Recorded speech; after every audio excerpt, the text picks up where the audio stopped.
નમસ્કાર દર્શક મિત્રો, હું છું પરમાર અનિશા. તમે જોઈ રહ્યા છો લોક સામના ન્યૂઝ. તો જોઈએ આજના સમાચાર. અમરેલીથી અમારા રિપોર્ટર અકબર સૈયદ સાથે. રાજુલા પોલીસ સ્ટેશન પાસે અકસ્માત સર્જાયો. 4 વ્હીલ કાર ચાલક કાબુ ગુમાવતા સર્જી લીધો અકસ્માત. 4 ચાલકે પગપાળા ચાલીને જતી 2 મહિલાઓને અડફેટે લીધા.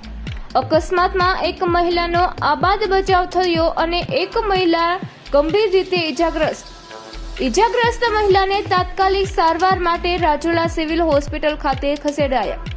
હોસ્પિટલ ખાતે ફરજ પરના તબીબીએ મૃત્યુ જાહેર કર્યા. સમગ્ર ઘટના સીસીટીવી કેમેરામાં થઈ છે કેદ. આ ઘટના પગલે લોકોના ટોળા એકઠા થયા હતા. અકસ્માતની ઘટના લઈ હૃદયદ્રાવક દ્રશ્યો સર્જાયા હતા. મૃતક મહિલાનું નામ દયાબેન સુરેશભાઈ વરુ.